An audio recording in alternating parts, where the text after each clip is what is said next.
Welcome, everyone, and thank you for joining us for today's webinar. My name is Pedro Canário, and I will be hosting today's session. Today, we are presenting how to make JavaScript applications self-defensive against attacks by Pedro Fortuna.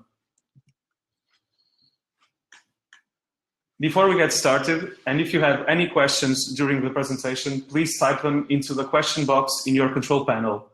We will answer them in the end of the presentation. If time runs out, we will answer the remaining questions via email. We also have some polls running on the polls tab so that we can get to know you guys better. You will also receive a recording of this session in your email at the end. Our presenter today is Pedro Fortuna. He's JScrambler's CTO, and beyond that, he's a seasoned application security specialist, multiple-time speaker, and author of several patents in application security. Today, he'll be talking about JavaScript applications and how they can be protected and self-defensive. Pedro, the stage is yours. Thank you, Canário. Thank you. Okay. So the goal for today's webinar is to talk about the integrity of client-side JavaScript applications. We'll go through a number of different types of attacks and analyze their potential consequences. I'll also go through some of the main defenses that you can use. So we'll basically cover what we have been working at JScrambler, which today will be mostly about client-side RASP and DOM anti-tampering. So let's start by establishing what we mean by application integrity. So according to my own definition, you have application integrity when the application is executed the way it was designed to be. Its services and data is only accessed by authorized users and in strict compliance with its software license. So if you have all of these, the application integrity is preserved. If you haven't, you may have a problem. So the following picture illustrates some of the attacks that may result in the integrity of the application being compromised. So I've intentionally left out attacks that rely on some vulnerability being discovered by the attacker. Of course, those exist as well, but today we are focusing on integrity of attacks. So for the sake of today's discussion, let's assume that we are talking about zero vulnerability applications. So in this situation, can the application integrity be compromised? Absolutely. So all sorts of issues can still occur. On the server side, on the left side of the picture, the server can be breached and the code can be modified and data leaked. But still, protecting and defending the server, it's easier when compared with the client side, especially if you don't have vulnerabilities in your application. Your application can also be compromised in flight using man-in-the-middle attacks, which is still possible, but today is kind of difficult unless someone really screws up or a new zero-day SSL vulnerability presents itself. But it's on the client side that things start to get messy. And this is where we are mostly focusing on this webinar. So we are covering, before going to the demos, we are covering 4 categories of attacks against integrity: malicious or compromised third-party libraries, malicious browser plugins, man-in-the-browser attacks, and attacks perpetrated by the end user. So we'll start off with the attacks from malicious or compromised third-party libraries. So let's face it, applications only end up using third-party malicious libs if developers are careless. Do you agree? Well, in reality, it's not that simple, because it can be a challenge to track and audit all third-party code. Think about all those Node.js modules that are being bundled into the client side, all their dependencies. It's actually a lot. It can be a lot of code from third parties, and which is becoming the standard and common in everyday and in modern web applications. So this can lead to the execution of arbitrary code on the client browser, which can lead to the disclosure or leakage of sensitive information like financials and PII, whatever. It can result in account takeover or session hijacking, and it can be a vehicle for malware distribution. To prevent it, or to reduce the possibility of that happening, you can use you can use vulnerability tracking tools for scanning third-party modules and dependencies. And here you can see a couple of examples of that. The Node Security Project, led by Adam Baldwin, which basically lets you scan code, Node modules and its dependencies for vulnerabilities.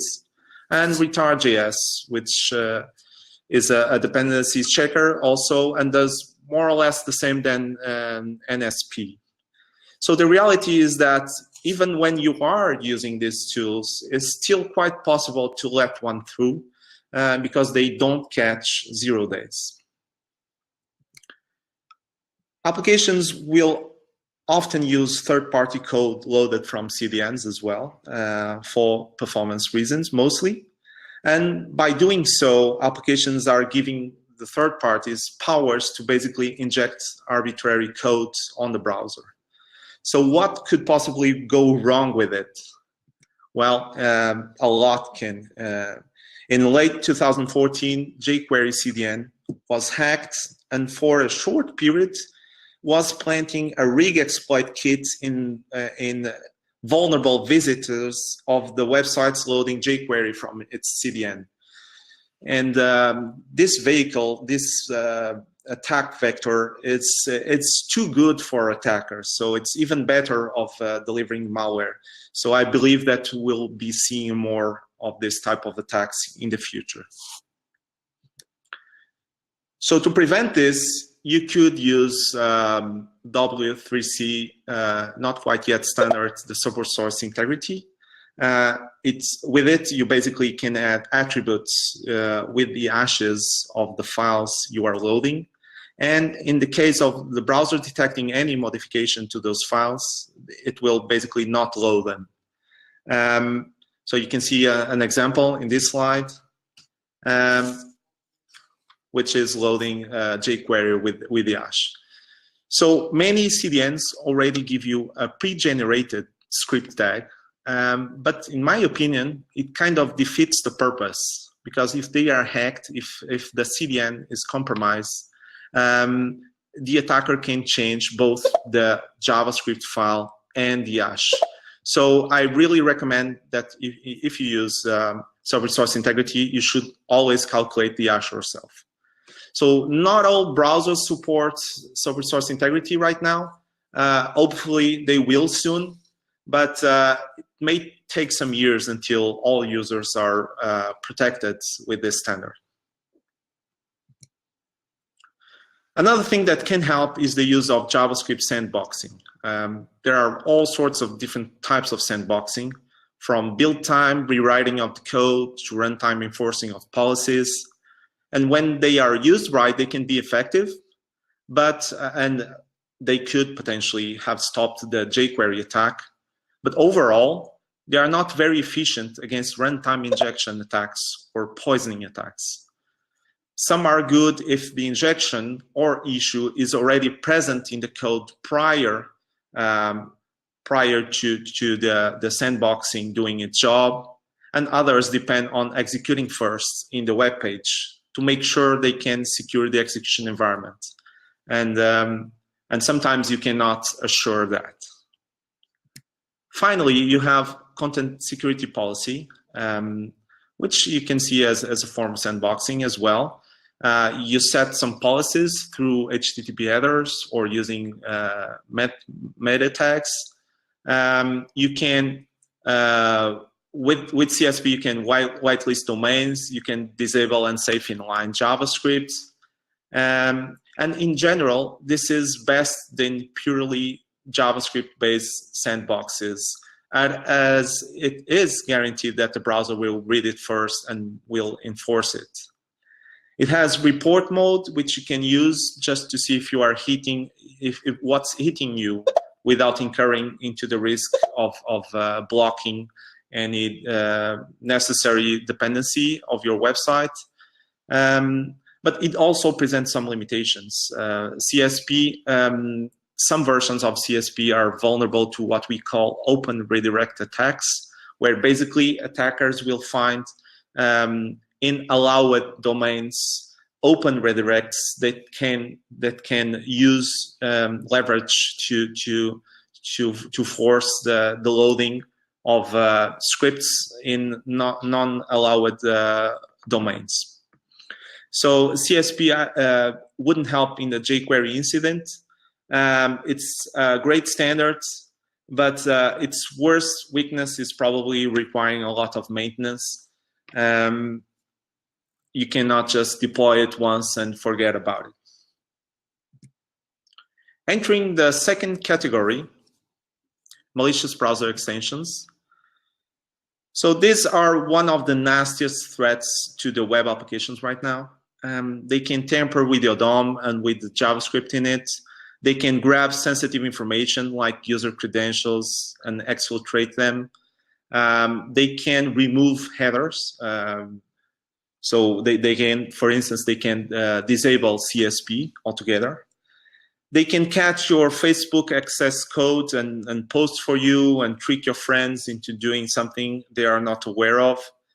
There are even reported cases of malicious extensions that implement full-blown botnets that grow at least to the hundreds of thousands before being taken down by the browser store. And if they are taken down, they can just easily pop another botnet like 5 minutes later. So the initial browser extension store's screening is kind of broken. It lets through a lot of stuff, especially if they download extra code after the initial loading of the extension. So blacklisting from the app stores is basically broken. It takes too long to react, and by then a lot of people were already infected, and maybe the damage can no longer be controlled. And it's like antivirus. They just take too long.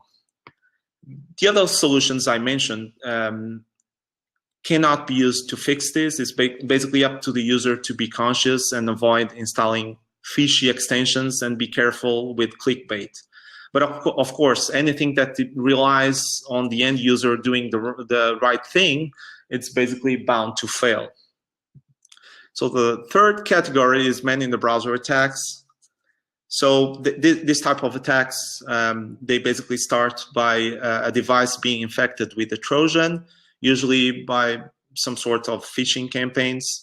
So upon infection, the Trojan basically waits for the user to visit a target website and does what we call a web inject. So web inject is basically a predefined injection to the code that can tamper with the DOM, tamper with the existing JavaScript, and basically modify everything that you are seeing in the website. And this is done on the page. So usually the end user trusts what they are seeing if they think it's coming from the web application. There are several very nasty strains like Dridex. Each Trojan can carry a list of hundreds or even thousands of web injects and targets any high-value financial target or website that deals with sensitive data. So web injects can be dynamically downloaded from a command and control, and the attacker has the ability to react to whatever changes the website is promoting. So it carries more or less the same risks as malicious browser extensions, and then some, because they have more capabilities. The attacks can be very sophisticated, and the Trojans can often stay undetected for a good amount of time until being discovered. So antiviruses are usually not effective to detect many in the browser. They can detect some, but not all. They are usually bad with zero-day infections. And it's basically up to the user not to fall for the phishing attack and have its machine clean. But again, we all know that is pretty much impossible to assure that all your end users will be clean and stop this type of attacks based on that assumption. So one example, in late 2015, a Drydex strain made some cyber criminals around $50 million US, and it targeted a number of different institutions, and this attack lasted for 2 months, which is a lot. 2 months is just leaking money from this target is without being detected. So this is a fine example of the damage that this type of attacks can do. But there are plenty of other examples that you can find online if you pay attention to this type of threats. So entering the last category, end user attacks. So these are probably the most common of the 4 categories. Probably most of them are pretty harmless, as the user is usually just curious and will only tamper opportunistically with the web application. But if the end user really wants to tamper with the web application, he has everything that he needs. He has full access to the computer, to the browser. He can install extensions to help him. He can do man-in-the-middle attacks.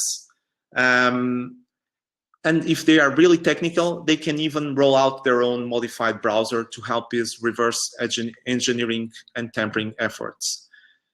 On the prevention side, solutions are often about putting out deterrents to the user, like putting out license agreements and expecting the user to not start messing with the application.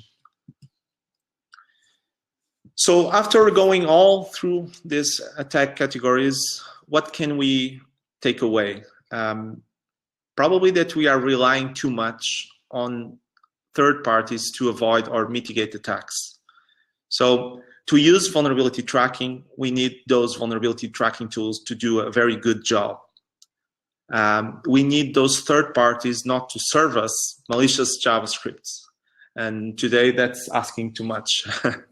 We need extension stores to do a better job at screening and blacklisting. We need antiviruses to be more efficient. We need to rely on end users not to be infected, either by malicious extensions or by man-in-the-browser Trojans. And we need our end users not to attack the web application. So all of this, it's nothing that we control. It's all about third parties cooperating and doing a good job. And all of the solutions that I've mentioned, they have their limitations. Sub-resource integrity, for instance, the attributes can be removed by man in the browser or even the end user. And CSP is not enough because the extensions can remove the headers and the attacker is able to inject scripts directly into the web page. So most sandboxes can be disabled or circumvented if the attacker is able to attack its code or poison the code. So the conclusion is we need to do better than this. And this is basically what has been motivated our work in application integrity. And we have been working on a few techniques that aim to make applications more resilient against this type of attacks, especially on the client side or any environment where the attacker has direct access to the codes and the execution environment. And today I will basically demo 2 of the techniques that JScrambler is providing. The first is our client-side runtime application self-protection solution. And the second one is our DOM anti-tampering solution. So entering the first demo, let me switch. And for this demo, I will be using a game. constructed, built using Construct2, a framework. This is the original source code that you can see here. It's a pretty large code, and it has around 30,000 lines of code. A bunch of this code is generated by the framework, and the last third of this code is a lot of data structures. So let's run this unmodified version of the application.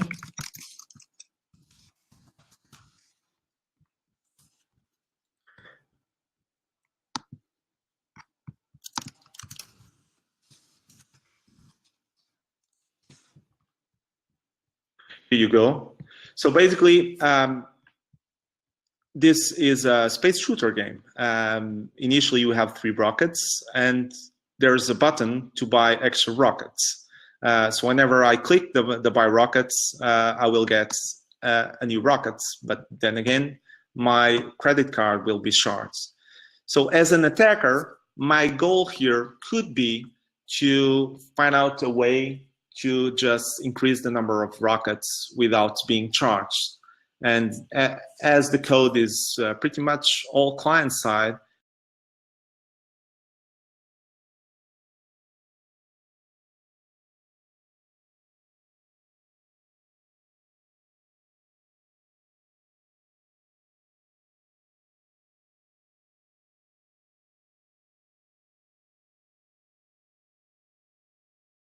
but now we're up again, so we'll pick up where we left off. So Pedro, the stage is yours again. Okay, sorry about that, guys. So basically, I was telling you about this application and how an attacker can basically get himself more rockets without paying. So the most common approach for finding out where to tamper, what to modify, is just to use the browser debugger. And let me open the debugger. And probably the best way to find out where to tamper is just to follow the track. So let me install a breakpoint in the mouse events. So in this case, so let me install, and next I will click the button, and it stopped. So I have successfully stopped here, and now I could follow the trail, do a step-by-step inspection. But actually, I know that this code is pretty large, so I have previously written just a snippet of code to find the rockets property that I need to change. So let me grab that. So this code, it assumes, obviously in a real world scenario, it would take me longer to find out what to look, but I know that I now know that the number of rockets, it's nearby a string that says rockets. So this is a telltale indicator. I could just easily go through the code and look for the string. But it happens that this specific framework, it doesn't let you, sometimes it doesn't let you modify the things statically, because they have the number of rockets in multiple locations. So unless you modify them all, it just will restore the correct number of rockets in the browser. So it's easier to change this dynamically, and I can use this script to find out exactly where. So let me run this. It will run in this specific scope that I'm stopped right now. And these are candidates for, so these are properties that contain a string called rockets. So let me just inspect one of these. And as you can see, it has one subproperty called name, which has a string named rockets. So this would be a candidate.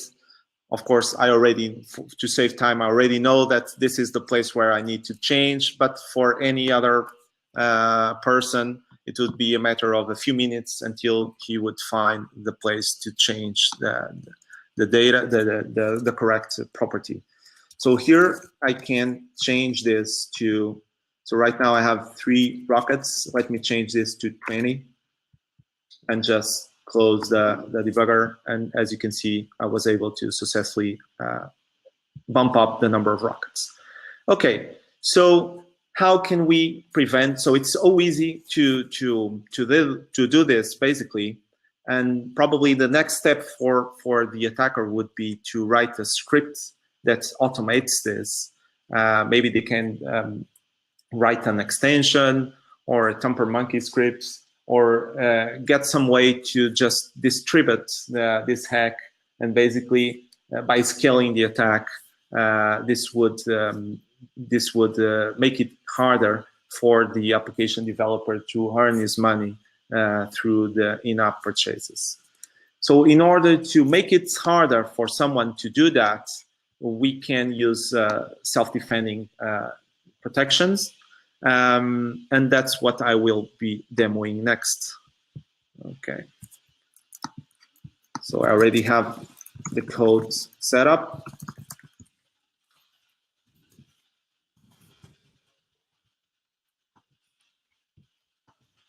And let me refresh the application. Okay, so there you go.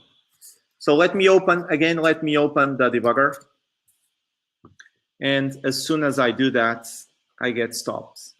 So as you can see, I didn't set up any breakpoints, so still everything is unchecked, but I'm still stopped. If I try to resume the execution, I'm still in the same point in the code. I see a different VM, which isn't something that I can recognize. I don't understand what it's doing. I can resume again, and I'm exactly in the same spot. So if I insist, I see the call stack keeps growing and growing. And if I insist long enough, I will basically exhaust the browser memory and the browser will crash. So the only thing I can do is to close the debugger and the application will resume normally.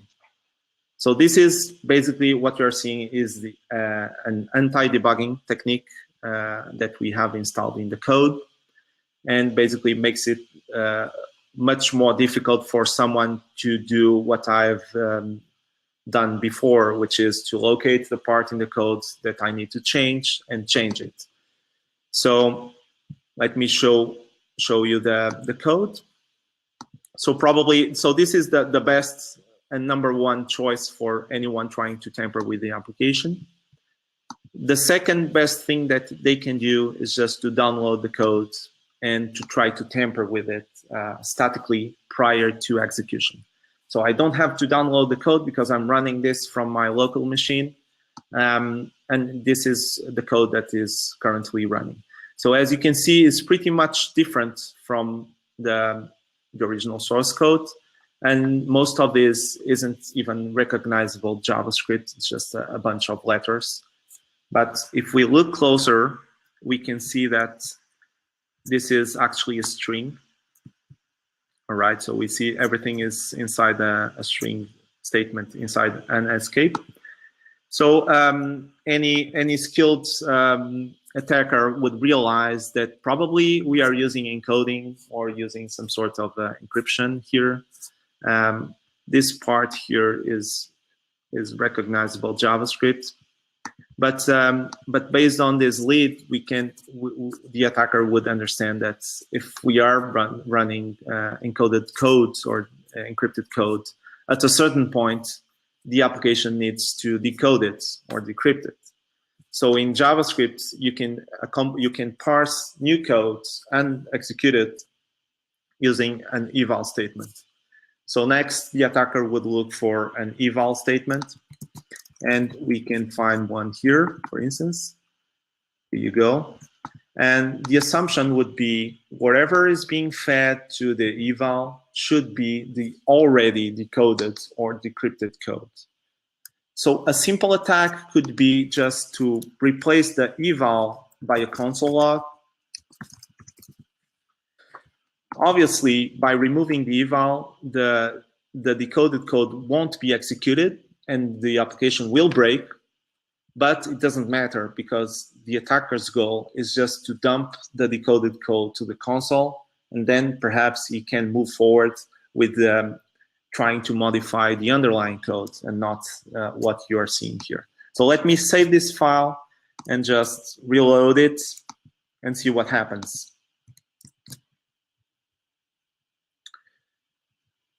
So the code is broken as expected. Let me take a peek at the console, and there you go. So we weren't able to dump the code. What we see is broken references, and this is basically the consequence of our anti-tampering protection, which is built into the self-defending technique. So the anti-tampering is based on integrity checks that are scattered throughout the code, and the simplest modification is enough to trigger the integrity checks, and the code will break down on purpose to prevent the attack from being successful.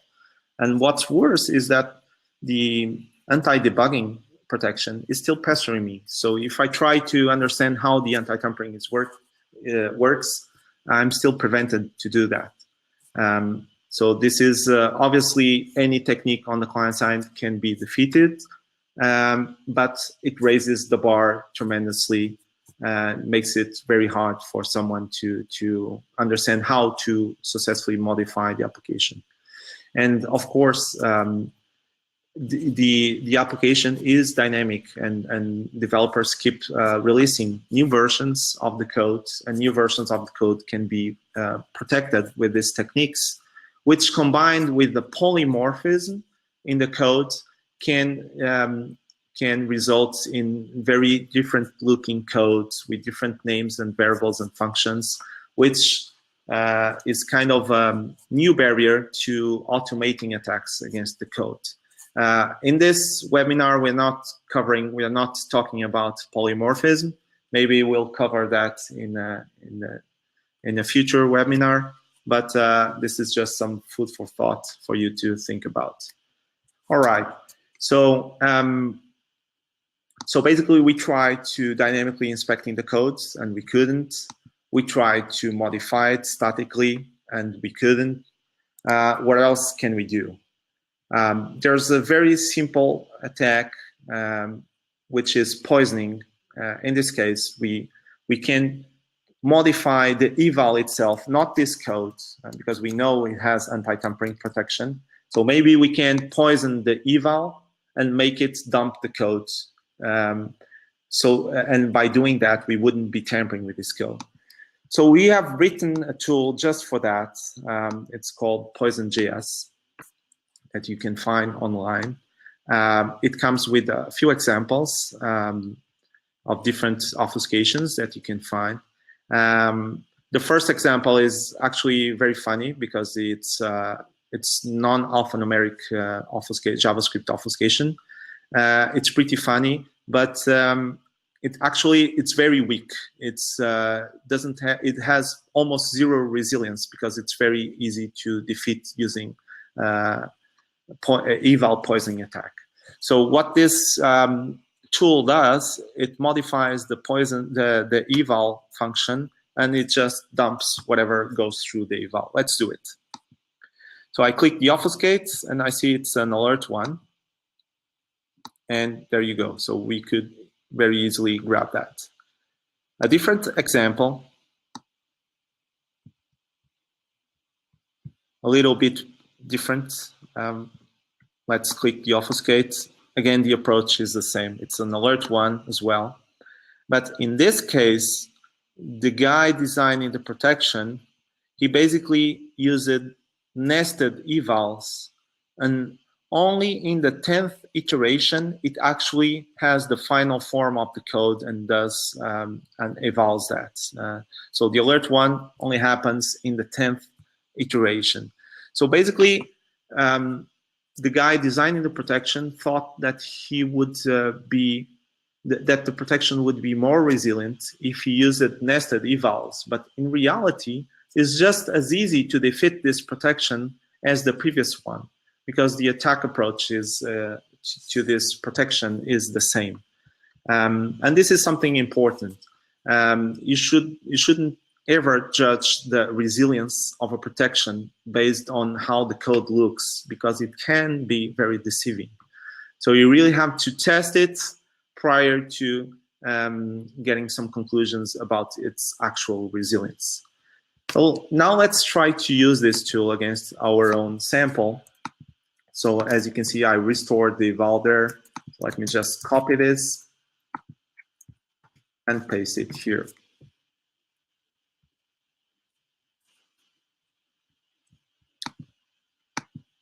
Now click the obfuscate, and there you go. So we weren't able to retrieve anything from this, because basically our self-defending capabilities is able to protect this attack vector as well. So if you poison the eval, you won't be able to retrieve anything from this.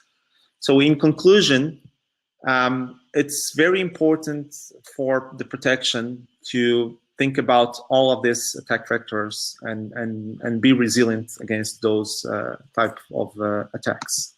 Let me switch to the demo. So basically, our RASP, our client-side RASP, is kind of different from the traditional RASP that you may already know about. So traditional RASP is on the server side, and basically they hook into the application and prevent some vulnerability exploitation from happening. So client-side RASP is a little bit different. It doesn't require the application to have vulnerabilities and still makes sense. It basically is there to protect the application from integrity-based attacks. So our runtime application self-protection has anti-debugging, anti-tampering, and poisoning resilience, which allows you to raise the bar on people trying to modify your code and try to tamper with it. But it only protects you against tampering to the code. So sometimes we need something else. We need to protect applications DOM from being tampered. And that's what we are covering next with our second demo, so DOM anti-tampering. So let me switch again.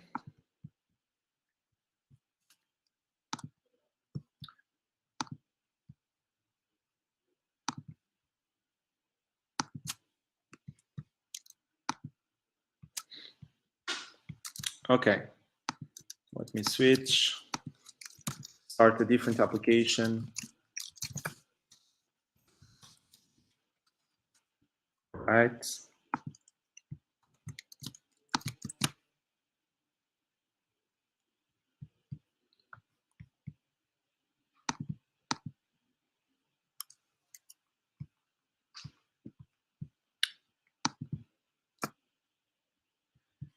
So this will be the application that I will be using for this demo. So in this case, there's something wrong with this application already. Maybe some injection is already being done. Let me show you that by just opening the same application in a non-infected browser profile. Let me open a blank profile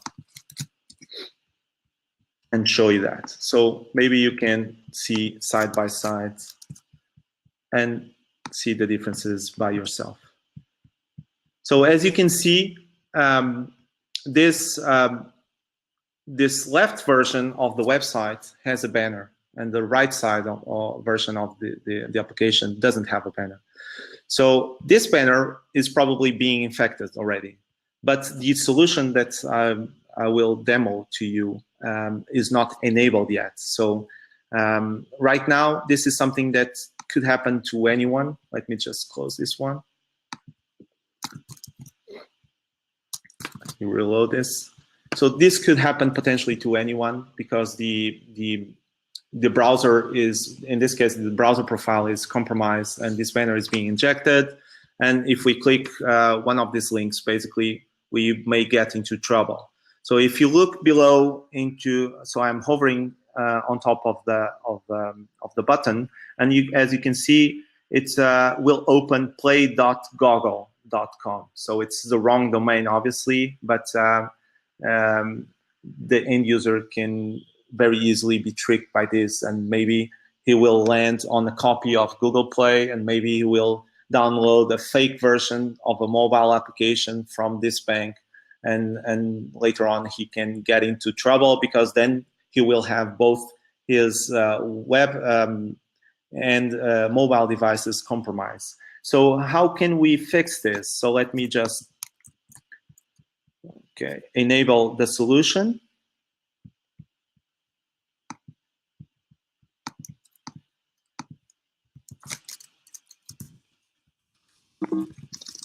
And in this case, to enable the solution is just adding one script tag to the application, and then just reload everything. And as you can see, I will refresh this page, and please pay attention to the banner and what will happen to the banner. So if you could see that the banner was shown by a split second, but afterwards was removed from the web page. So this is basically our DOM anti-tampering solution working in the page. So it will continuously monitor for changes to the DOM, and if we spot some modification that we consider malicious, we basically remove it from the web page. So this is basically how it works. But in order to do this, you need to be able to protect your own scripts. So in this case, we added one script file to the web page, but most of the time, the web page will probably mix the agent that we are adding with the script from the remaining JavaScript of the web page, and it can be mixed together by using obfuscation and RASP and all other techniques, and it will be very hard for someone to just remove the agent from that code. And obviously you can roll out different versions, keep changing the code, so it will be very hard to automate something against that. So let me return to the DOM anti-tampering again. So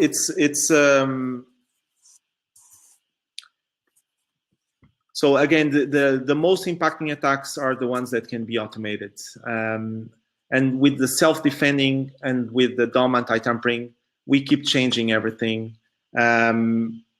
We keep making sure that the attacker cannot script something against it.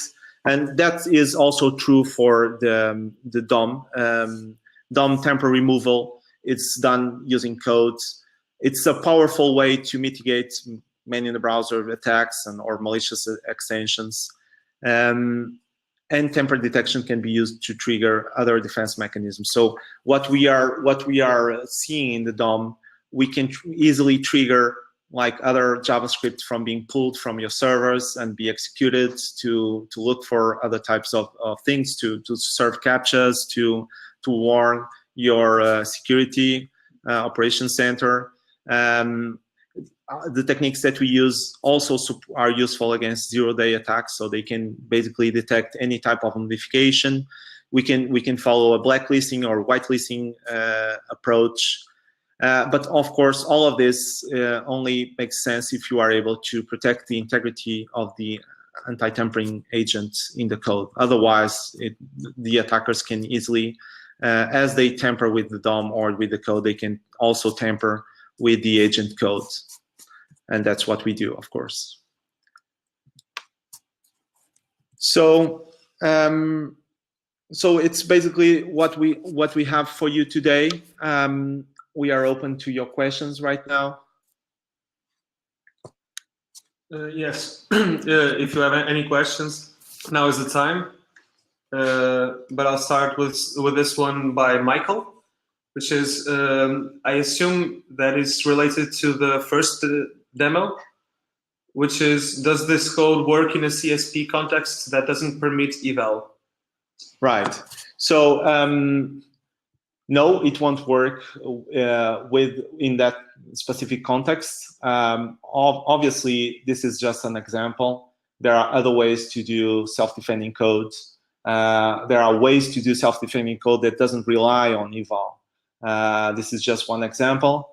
But for instance, if we wanted to defeat CSP in that way, the attacker could deploy an extension and just remove the CSP headers, and then they could use this code in an offensive scenario. In a defensive scenario, of course, you cannot use this if you are using at the same time CSP and you don't want to allow eval.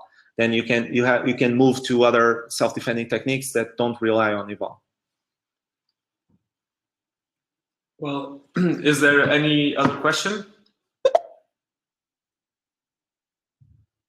There is no plan for the presentation to be available, but we can send you the presentation. Yes, the question was that if the attendees can download the presentation after the speech. So yeah, we can send it, and we will be sending it to you in the next few days.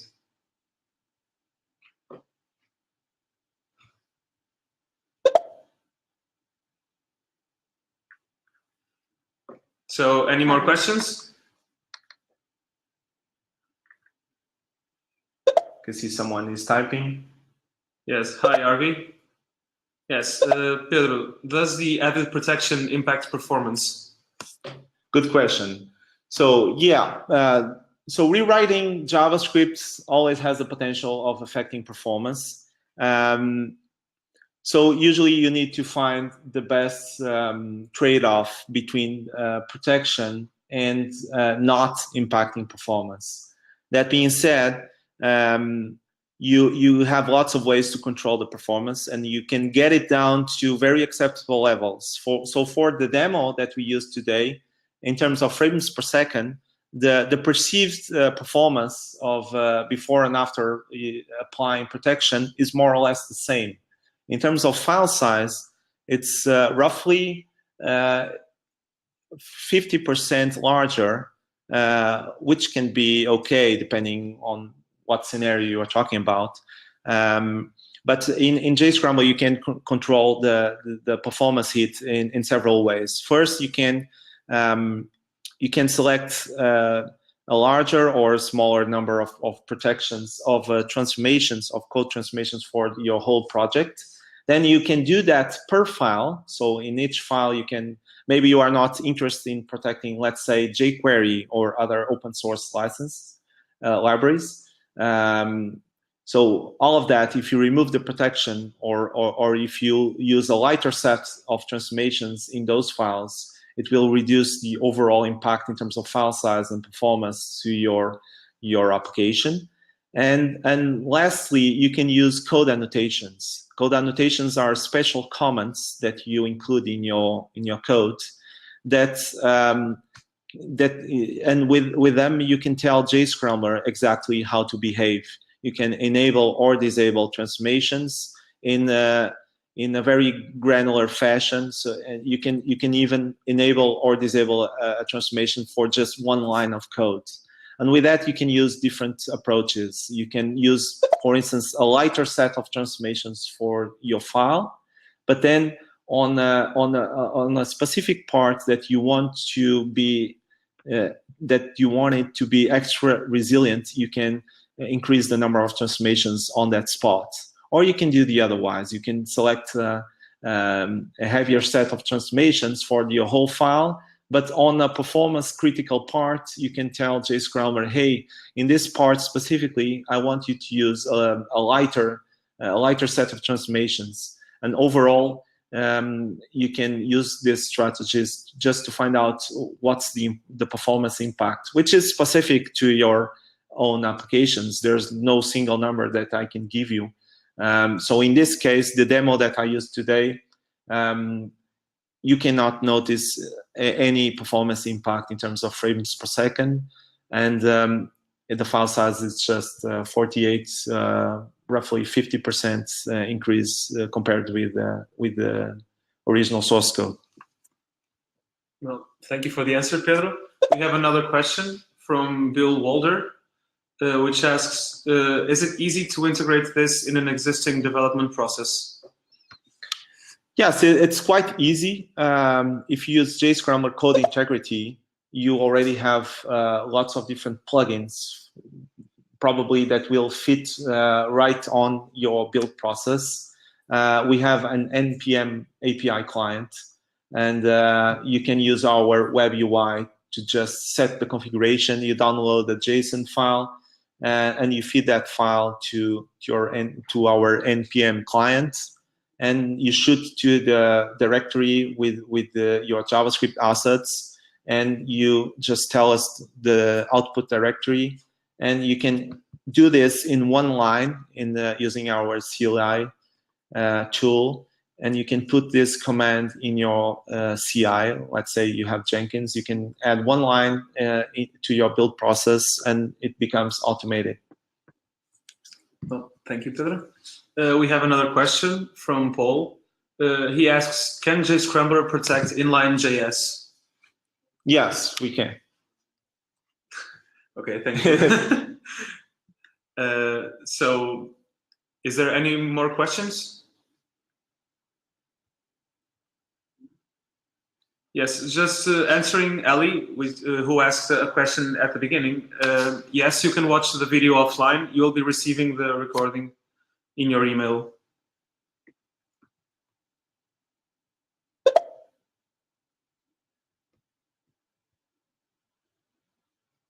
Are there any more questions? Don't be shy, guys. Yes, now is the time.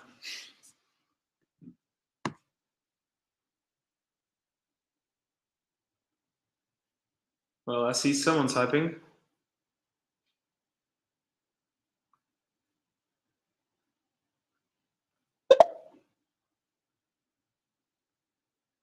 And thank you for coming, Harvey.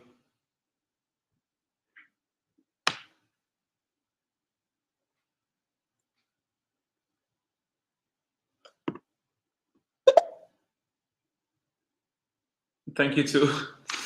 Well, if there aren't any more questions, I'll let Pedro wrap up if he likes. I don't know if you have any closing remarks. No, I'd just like to thank everyone for attending and for the questions, of course. And if you have questions after today's session, just feel free to send us, and we'll be glad to answer them afterwards. Yes. And thank you, everyone, for the time. And well, I want to also thank everyone for coming, and stay tuned for another webinar in the near future. And thank you for taking a look at our trial bill. And everyone, you can try JScrambler for free, so try away and protect your app and prosper. And see you next time. Bye-bye. Thank you.